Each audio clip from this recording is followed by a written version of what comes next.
Hey everybody, this is Jared Malott with the Coltist. Uh, and while we're here, I want to start this podcast off here, this episode 3 in the 2021 NFL season, by asking a question. What is the bare minimum completion percentage you would accept from a starting NFL quarterback? And if you said 60%, please hit the subscribe button below. And then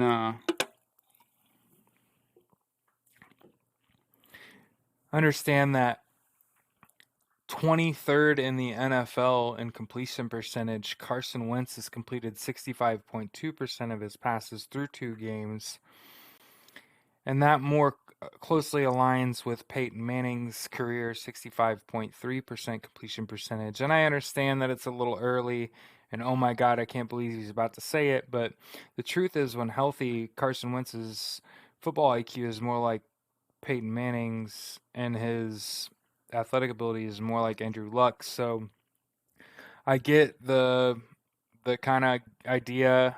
I get why Hard Knocks is coming, why it's being filmed right now. It's an exciting time to be a Colts fan because if one of the questions about Carson Wentz coming to Indianapolis was about his toughness. And then here last week, here he gets rolled up by Carson Wentz, both ankles, high and low ankle sprain, wearing a boot around the building.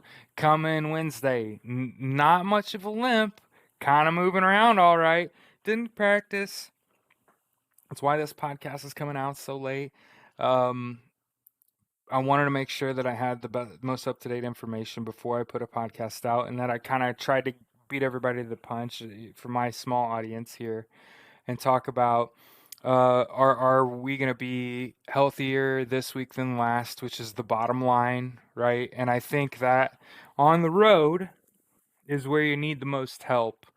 And if I got any of my Indiana cutters that listen to my podcast, this is obviously going to be, I'm obviously going to infuse our experience in with what's going on with the Colts, but we didn't travel well either, right? We had 40 or 50 guys at home. We had less than 30 regularly on the road. We were 4-0 at home, right? We were 1-3 on the road.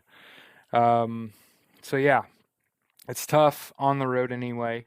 You got to get Xavier Rhodes and Braden Smith back to be sort of that completely healthy, that ideal. You could have your depth kind of dinged up. That's fine. But here in the NFL, I think that I let my emotions kind of get the better of me, and I regularly want to center myself and have a better perspective on a lot of things. And I think that given the confidence level that I have in Chris Ballard and his ability to evaluate talent, attract talent, and retain talent, I think that when healthy, the Colts are going to continue to be super competitive. I think one of the things they're missing is a guy like Xavier Rhodes, somebody that's able to play um, cornerback, obviously, but somebody is able to cover their best receiver and well in man specifically, and basically deny that receiver on that play is going to be instrumental on third down. And there's no even sense in looking at the deep dive because the Colts have just been bad all over the field on defense. And again, I'd say a step slow, and that's just because of the system in place. And that once it gets clicking and everybody's healthy, yada yada, get some reps under their belt, they make better decisions. They turn the ball over. They'll get to the quarterback. They get Quiddy payback. We're counting down till Deo, right? And yeah, while we're here, of course, I'm sorry for the getting the notifications here. But yeah, there's a lot to be happy about if you really think about it. As a Colts fan, we haven't really gotten the love like Hard Knocks, right? So to get it, I'm really happy. I obviously wish we weren't in the middle of a pandemic. So of course, well, I've got you.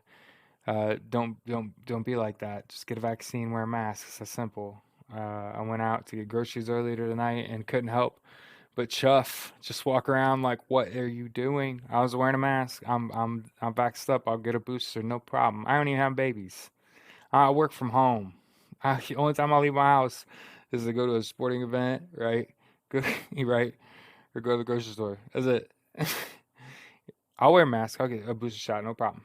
Are you kidding me? You can get a CVS, and I ain't repping no pharmacy. You know what I mean?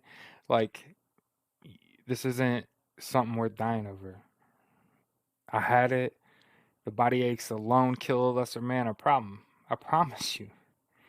Um, my temperature change alone, um, the cold chills I got would kill a lesser man. I promise you.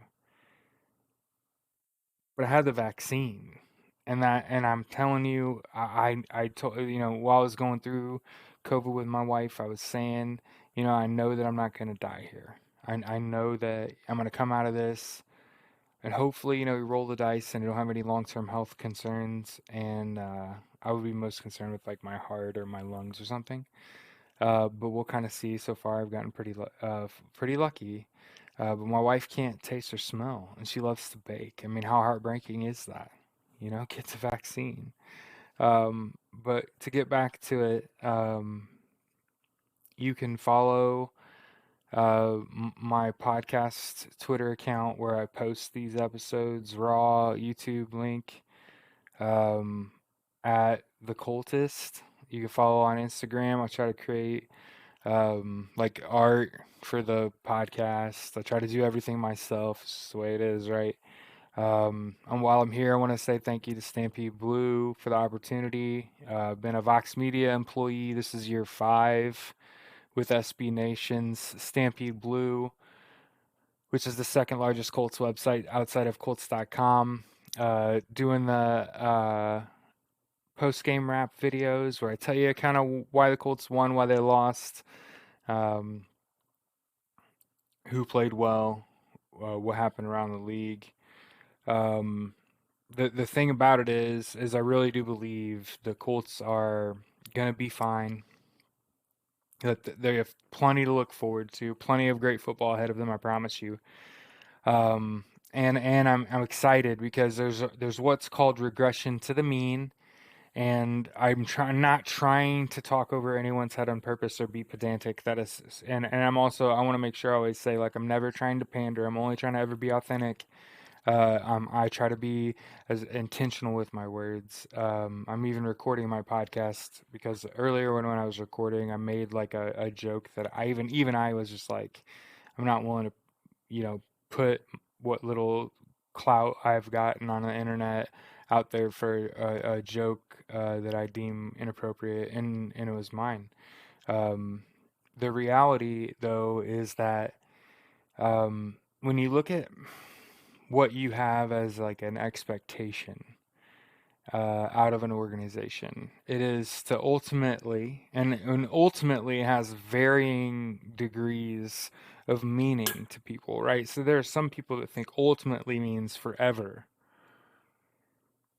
Ultimately means at its peak, which peak even has a range of meanings. And I get it. We're not talking about like Acme, the pinpoint, the tippy top. Just trying to, it's the whole like aim for the stars, and even if you miss, you land on the moon type thought process.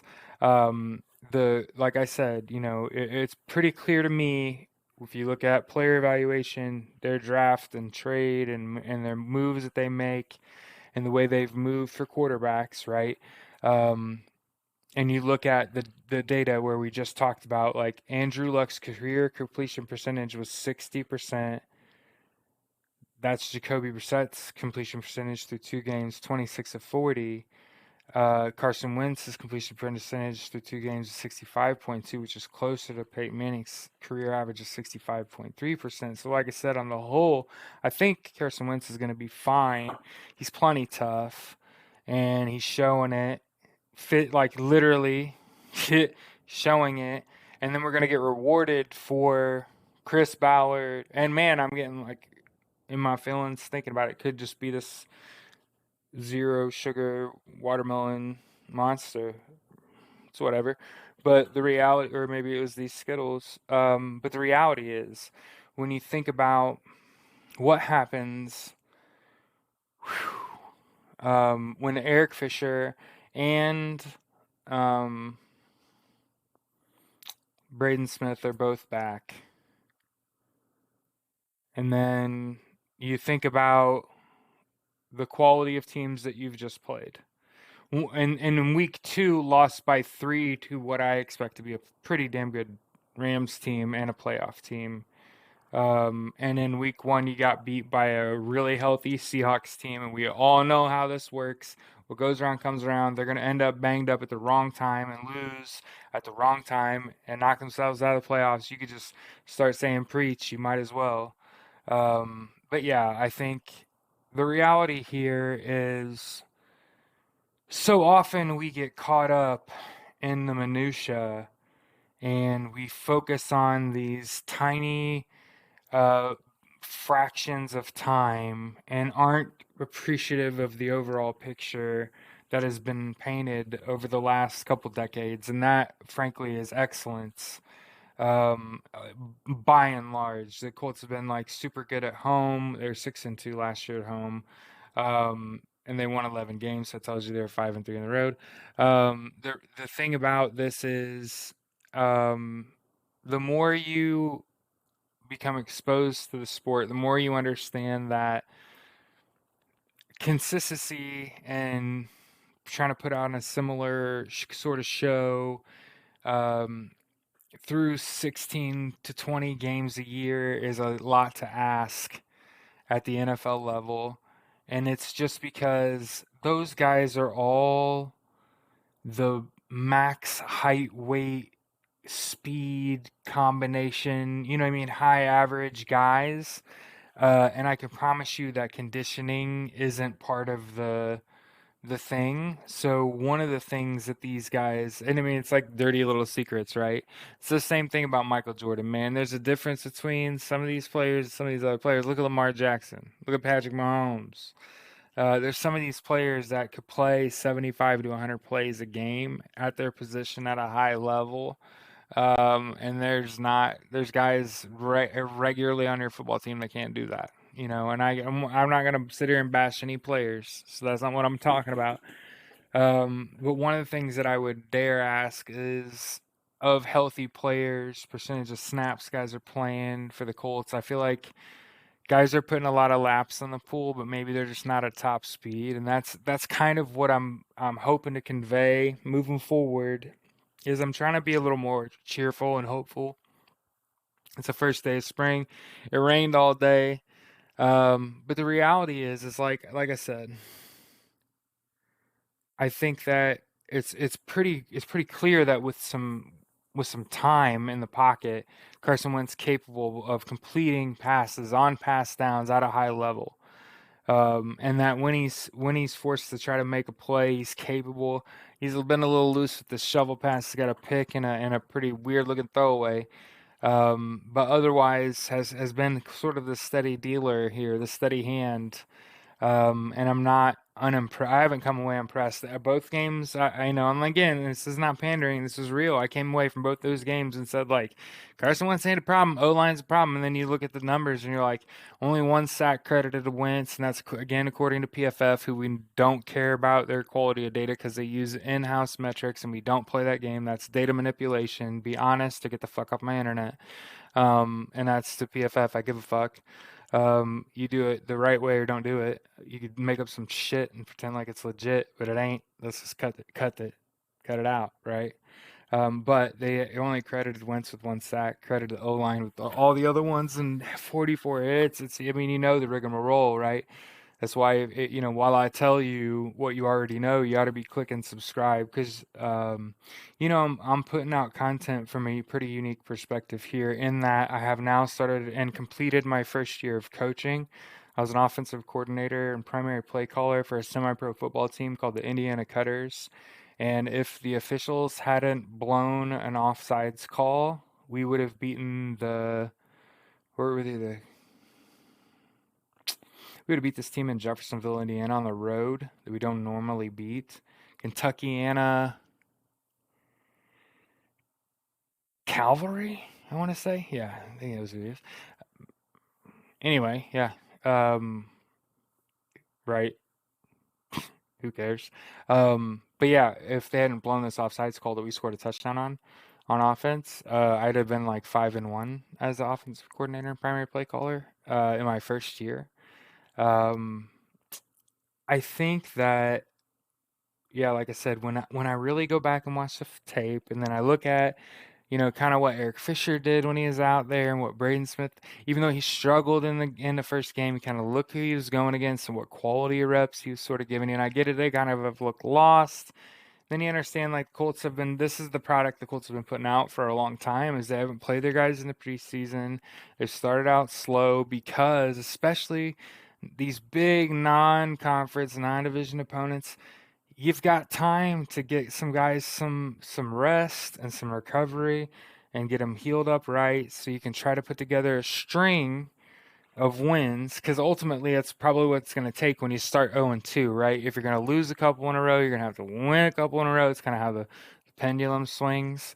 But that's how it goes. So we've now kind of seen this on repeat mode. So if you want to think about how to bet, history repeats itself. Colts aren't competitive early in a season, primarily because they draft best player available. They trade for like who's the got the best most potential at this position of need. Oh, he's coming back fuck off an Achilles injury. Let's re-sign Marlon Mack, who will kind of see what happens there. Let's re-sign Eric Fisher. Let's pick up Eric Fisher and pick up Carson Wentz too, who'd been kind of seen as glass, but then you see him come here and bust his ass through 2 games, get rolled up, visibly twisted his ankles, but didn't break, wore a brace, and he comes back. I think that's toughness. I think it's kind of not talked about. It's going to be kind of one of those narratives, probably hard knock spins for us, but I kind of, like I said, I wanted to get out ahead of it and say, hey, I actually think the Colts are going to be really good, and there's regression to the mean, and these guys that are completing 75+% of their passes aren't going to do that. They're going to be good enough. You can only have so many ripples and plays in your playbooks. Um, but I wanted to talk about how to address tackle problems because I'm assuming it's coming. Like people are, oh, you coach, so how would you address this problem? Okay, so after watching the Monday night game, my thoughts have kind of been confirmed in that there's this unique player called the F or the Y. Like the tight end, or there's a move tight end, or the Joker role for the Saints. They're all essentially there's an extra player on offense. I hate to burst anyone's bubbles. And I know people will be like, what? Yeah, there's like an extra dude. I know.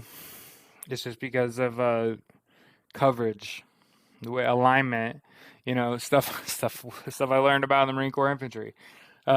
But basically the way you look at it is when you watch film, if you can get like a high angle shot where you're looking down, if you look at coverage and alignment, obviously, first of all, coaches don't typically coach that way, right? It's hard enough to get people to come out and give you a consistent effort every day of the week, right?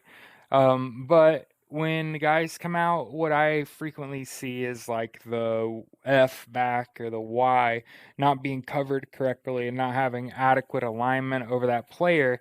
And so, how I would address my woes at tackle is I would put not only a tight end to that side regularly, double team the end to the left to force create a comfortable backside pocket for Wentz to get rid of the ball quickly.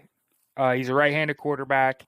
I coached a left-handed first-year quarterback to, like I said, basically 4-0 at home. Would have been 5-1 as a primary play caller and offensive coordinator with our 7th overall. I think he was 6th or 7th string quarterback. Uh, we focused on getting rid of the ball. We ran a lot of now screen, bubble screen, tunnel screen, because we had what we really had was a lot of athletes, not necessarily running backs. And I'm saying that with love. We had three or four really good running backs, but we had like 8 or 9 guys that were like pretty damn good athletes and could catch the ball. And there were more mouths to feed wide receiver wise. So what I thought would be the best for us, because we had tackle problems, is first things we did was evaluate tight end. And we had a kicker and a couple other guys that are our kickoff specialists ended up playing tight end, and we had a guy show up, Cody Terry. It was a big old fucking boy, he played tight end for us. So we addressed that by putting a Y to the backside. Um, in this case, because you have a right-handed Carson Wentz, you put a tight end left to pair with Davenport, uh, and you try to get the ball out quick on pass downs.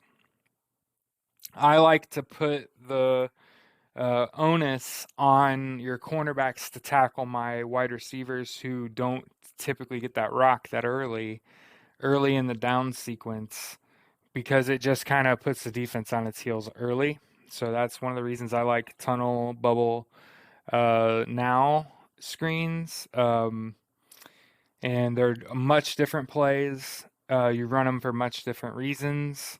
It's an art form. I won't get into that. I'm big halfback screen, anticipate blitz on second and long, and third and long. They always dialing up pressure. I mean, that's what a cliche at this point. So these guys are super predictable, is what I'm saying. I can't wait to get it a shot somewhere. I'm gonna tear it up. Especially I'm gonna play too and put it on wax so you can fucking see it. Right? Diagnose blitz. Hey, it's not. Hey, it's on a screen, right? It's super simple, right? Also, um, I want to address the taunting in the NFL. I want to point out that Frank Reich and Ozzie Newsome are members of the NFL competition committee, and that committee put out. Um, they sent out to the owners this taunting penalty, and 24-32 owners are required to ratify a rule implementation in the NFL. And so it falls on people that I like, put this out, and then as I've stated on social media and I say it on my podcast with my full chest, this is rich white man's last grasp at control over a majority people of color who he pays millions, and a lot of people are going to come at me and say, it's not appropriate. These guys get paid millions of dollars. You don't understand that a millionaire athlete is closer to being in poverty with you than he is to be a billionaire. And that's even at $100 million. That's how much $1 billion is. That's perspective for you. Those millionaire athletes you watch on TV that kiss your babies and hug your Down syndrome kids and make a wish and all that shit, they're actually people. And they're closer to being in that same spot, hugging on another quarterback as you, than they'll ever be to being in the owner's box. And as long as you've got these boomers and elders up in them owners' boxes, gritting and grinding in their teeth for their majority losing teams. Remember, I say this, most teams in the NFL are losers. There's not that many winning organizations in the NFL. The Colts are one of them. They're one of the winningest organizations in the last 20 years. You better do your homework before you come at me. So are the Patriots, Steelers, Ravens, they're all there. Seahawks have been really good. God, forever. But yeah, Arizona is going to be good this year to kind of sort of broad stroke paint. Seattle, and that entire division's tough as nails. And you're going to have to bring your A game against those teams. And then, of course, for the Colts, they start on the road in the division at Tennessee, who I think is in a ripe position to get beat. And it would just be exactly the kind of fuel an organization needs to sort of say, see, look, we're going to be fine. Of course, as if, they've got Carson Wentz constantly in a training room, getting that thing iced and compression and heat and elevation, and he's getting it pampered, man. And I'm hoping, I'm saying it with my chest. I hope he's not taking medication. That's not what I'm saying at all. Getting doped up. I'm saying like getting them puppers, his feet, just taken care of. They're really important. I had bad ankles in high school. For the record, the key is never wear low cut anything. I even when I'm around my house, I wear high tops, and it's not because I roll my ankles now. It's because I used to roll my ankles. And I was in the Marine Corps, wore boots all the time, and then I started wearing Jordans. But then I realized like it's high tops that are keep you from rolling your ankles that help build your ankle stability. It's gonna be helpful for me when I go back to play football, right? Because I've kind of gotten over my rolling my ankles. Right, I'm still gonna tape them the hell up and stuff when I play. Like I said, that starts this Friday at Plainfield High School. A buddy of mine is an assistant coach there. They're on the road. We're gonna have access, I believe. Get a hold of me at likely alien. If you want to get involved in semi-pro football, I'm gonna lose a bunch of weight, document that, play quarterback. And like I said, I'm very intentional about what I do. I got a Y membership. I'm gonna drag my wife in there, take our dogs for walks in the AM. We're gonna get after it. Right about the time everybody gets depressed and stuff, right? Give you something to cheer for. But yeah, I want to make sure that I tell you that that's who I am going to be, so that I'm able to come at you with a unique perspective.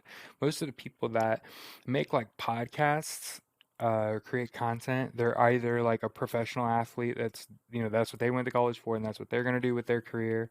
Like a Michael Pittman Jr., who I'm a big fan of, or Pat McAfee, who I'm a big fan of. I love people that use social media, especially if you're doing it for a good cause or good reason. My wife and I adopt pit bulls. I would never ask you for money. I would just ask you that you keep my family in your thoughts. We have four pit bulls. We just got rid of a foster dog, and we're getting two cats on Friday. Um, Karen, Filippelli, and Bruce. I was gonna call him Bruce Wayne, but I'm not in love with it. But anyway, they're not black cats. Um, but yeah, I think with all things considered, after a couple of days to kind of mull it, I think you're just gonna have to bite your tongue and accept that, like, you might not be with Xavier Rhodes or Braden Smith this week. And if Eric Fisher is able to play majority of snaps at left tackle, I'm 100% in believing that we can run the ball effectively. That if you can get the ball out quick, or you know, scheme against their pressure, right? I expect the interior of the Colts offensive line to be stout and to cede a little bit of pressure around the edge.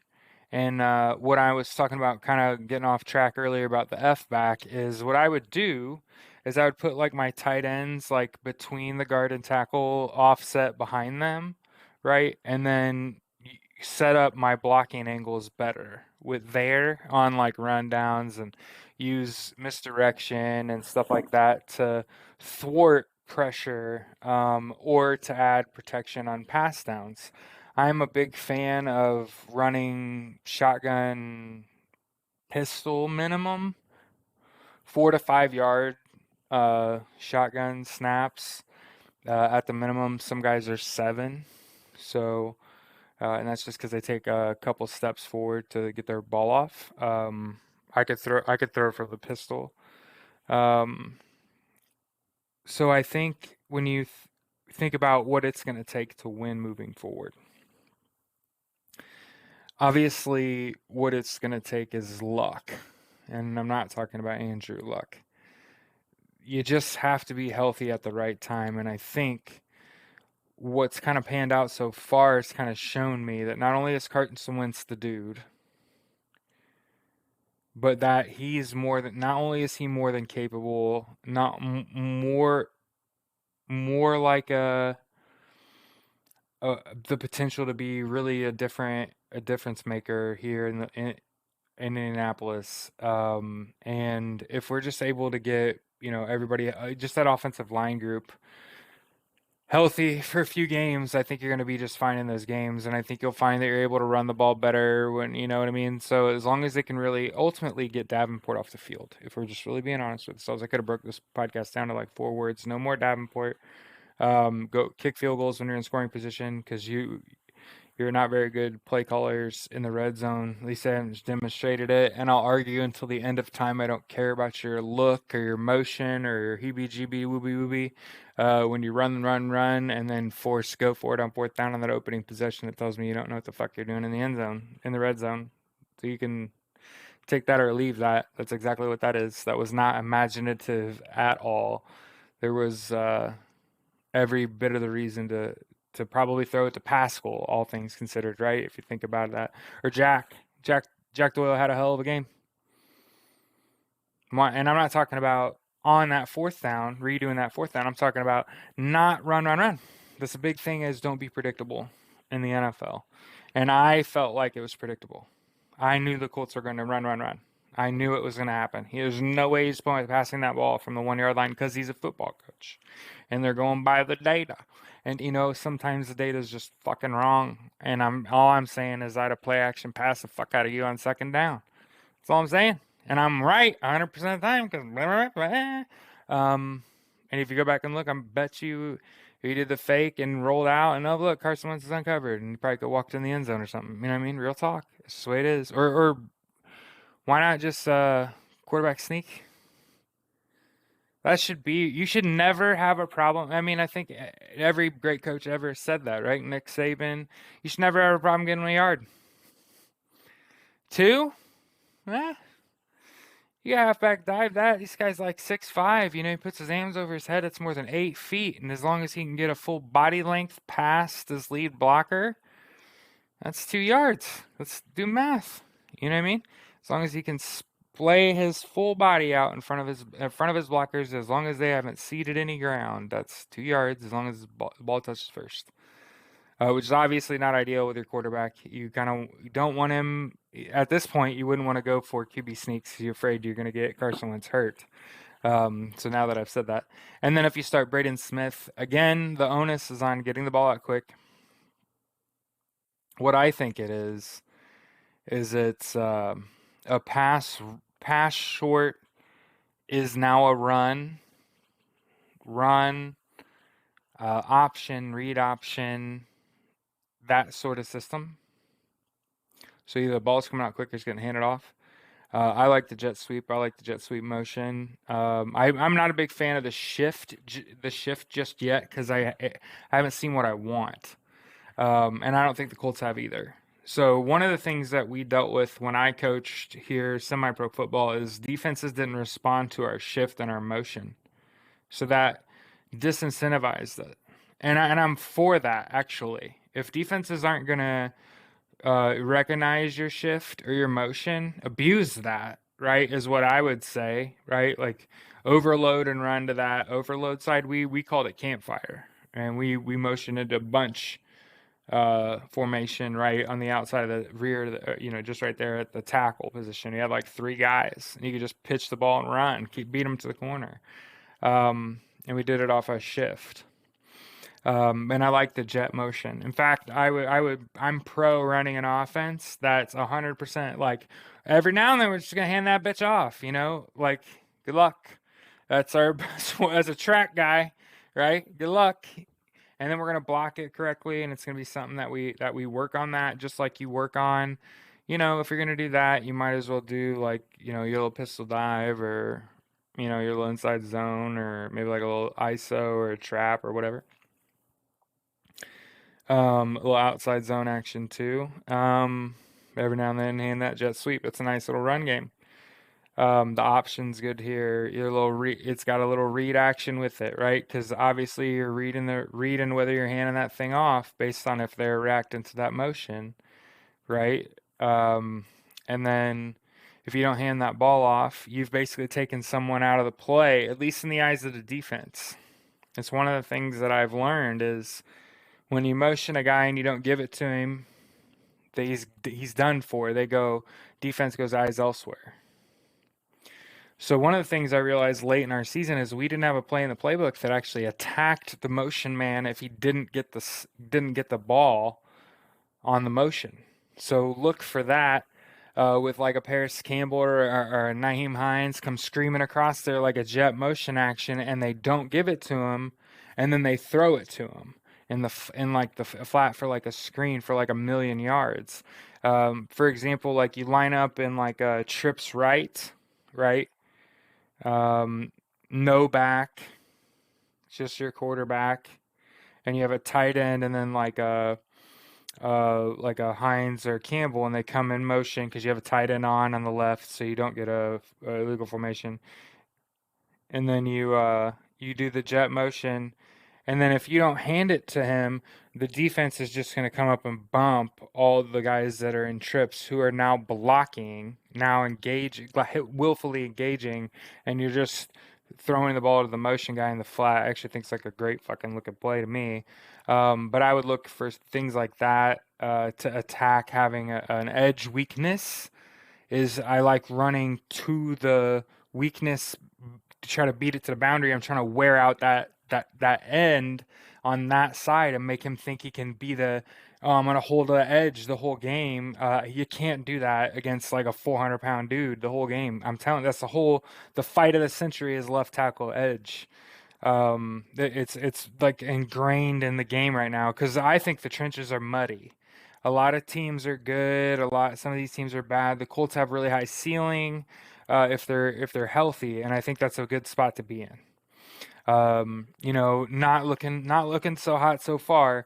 Um, and it is sort of an effort thing. It is sort of a toughness thing. But the reality is when when we look back on this season, we are going to say the Colts lost to two playoff teams to start the season, and then they got healthy and went on a tear, and they were on Hard Knocks when they were good. So it was like, it's probably going to be super motivating.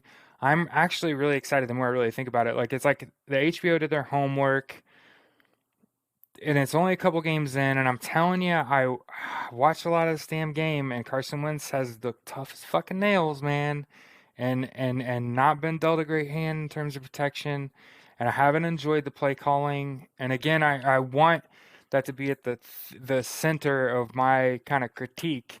Is this is supposed to be entertaining, and when you just should kick a fucking field goal, take the points. That's I get it. That's not sexy, but wins, W's, that's all that fucking matters, right? The W, that is all that matters. Or wins and losses. It's unfortunate, fortunate, it's a reality. It's doing what you got to do to win and willing the people around you to do what it takes to win and make a big play when it matters. Hopefully though, what I want to hold people to a higher standard is I want to see them play a complete game this year. And I know that's kind of like tongue in cheek, right? But it's true. Like I feel like every year we strike, lightning strikes. Colts look really damn good. And then we just get banged up. And I think it's more an indictment on toxic masculinity, where when you're healthy and you've got the right pieces in place and you feel like you should win, you tend to do so. And as soon as the dam breaks, one guy goes down, the whole team just caves in on itself. It happened in my first year in semi-pro coaching. Yes, there are injuries. It's part of the game.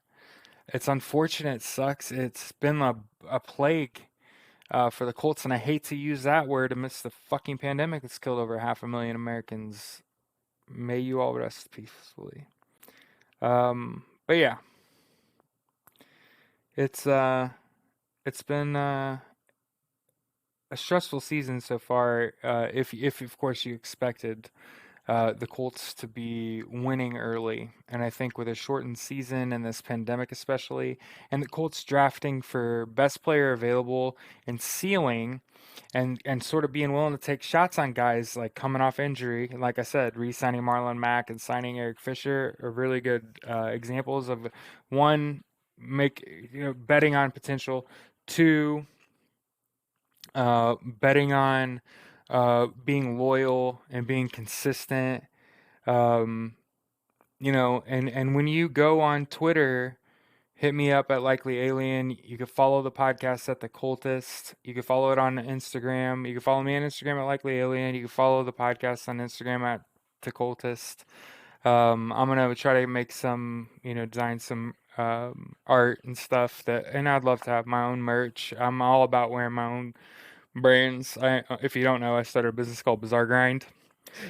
It's like an esports cafe. Think of like a card shop meets a coffee shop meets like competitive gaming scene, right? I was trying to create it. There isn't one. We'll get to that hopefully if we get through this. And I think for example, Family Video is going out of business and got like almost 450 units, and they're about 6,000 square feet. And you could put my little business idea in there, but anyway, nobody's listening to this part, right? But yeah. So I think the Colts got a good thing going. I think HBO did its homework, and I think we're about to ring some bells. And when you look back on this, people are gonna make fun of me for this episode and say like, "Holy shit, you turned the corner fucking quick, and now you're eating the cake, drinking the Kool-Aid." Nah, man, they bet on best player available. Quiddy Pay, like think about Malik Hooker, even when they're wrong, right? They bet on best player available. They've been doing it for a long time, and when the most talented guy available blends in with your team and is productive and shines. The Colts have been giving the Titans hell forever, and I'm not gonna sit here and say Colts are gonna go on the road and win. But playing the fucking Seahawks is exhausting from a defensive perspective because Russell Wilson is a mobile quarterback that is most effective when he's on the move, and that wears out teams. And although Derrick Henry's given the Colts fits, and it wouldn't at all surprise me if the Colts got blown the hell out by the Titans, for the record. Let me say that deadpan in a camera. Um, it's a 5.5 point spread, probably getting really good odds to take the Colts and 5.5 points on the road. And that's the dream, is to keep it close until late and then strike like lightning. And win walking out the fucking door, breaking their hearts like you've done a million fucking times. And I'm not the kind of person to sit here and say it's gonna happen. I'm the kind of person to say it's a possibility, baby. And that's why you play the game. And yeah, like I said, we're beating the same drum. Injuries are part of the game. They got potential. Not the most talented team in the league, but hell of a lot more potential than they've shown. And with that, have a good rest of your week. Enjoy the game tomorrow.